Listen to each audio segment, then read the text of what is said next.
Hello, this is the Tradesight U.S. Stocks and Futures Market Preview for Tuesday, the 24th of March, 2015, as we head into the end of the quarter, believe it or not.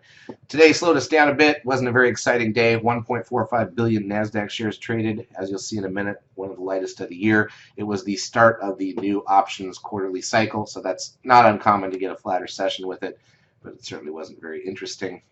We had a lot of trades trigger. Some of them worked very well, but they triggered without market support. We only had one trade actually trigger with market directional support. That's unusual for us. Here's the ES front month futures contract hanging near the highs again. We've talked enough about the 13 sell signal back in February and the bottom from that signal in the middle of March on the 9-bar startup phase. So I think we can virtually stop talking about that. And focus on where we're going next, which is that we're almost towards a 9-bar startup phase to the upside again, and that'll be interesting when we get there. The NASDAQ side, very flat, potentially focusing on the NASDAQ futures on a new 13 seeker sell signal. That's using the current month contract, though, not the front month, using the older data. Here's the NASDAQ 100 cash index near the highs, also against that green static trend line. One thing about it, I'm going to keep focusing on the fact that so far the first quarter of this year has not been super exciting. We don't have the ranges that you see looking back into last year. We've been stalled out against some key signals on the broader monthly time frames, and I really feel like this market is just not sure which way to go. If it breaks out to highs and breaks the risk lines on those monthly sell signals, we could really run to the upside, but that's not easy to do when you've come through something that looks like this here. Here's the monthly chart. Okay, that pink line is what we're bumping up against, and we have been all this year so far. So that is what the problem is. And I think until we decide up or down from here, we don't really know what to expect. All right. So in terms of the other numbers that we want to look at for the session, the biotech index lost 85 points.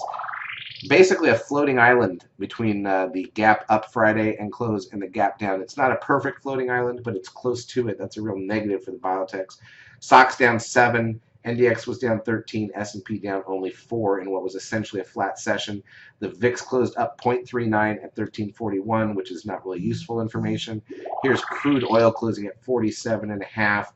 The trend up at just under 1, bringing the average down to 1.19. That's the 10-day moving average. And here's the thing you got to look at. After Friday's volume at 2.4 billion shares on the NASDAQ, of course, that's a lot of fluff, unreal volume due to options expiration, the triple expiration. You've got the lowest volume day of the year at 1.45 billion shares on the NASDAQ here on Monday. So obviously that's not exactly the environment we like to trade in. It wasn't super exciting. Not much else to say about that. All right, let's look at the futures just in 5-minute bars just to see what we got out of the market on Monday. And remember, we had the gap up Friday and we held that gap, so that gap has not yet filled. Monday was impossibly flat almost the whole day right on. Look at that VWAP. That purple line is dead sideways. What does that tell you? That means nothing going on at all. We sold off in the last 10-15 minutes of the day. That's too late to do anything, obviously, and we do have the gaps below that we need to be aware of. If you look at the NASDAQ side, a little weaker, down from most of Friday's trading, but nothing too exciting there either. Data. CPI an hour before the bell on Tuesday, that's a big number. It can cause a gap. We've got the FHFA housing price index 30 minutes before the bell and new home sales 30 minutes into it. That's it for me. We'll be trading it hopefully with some better volume in the lab. Charts brought to you by eSignal. Have a great trading session.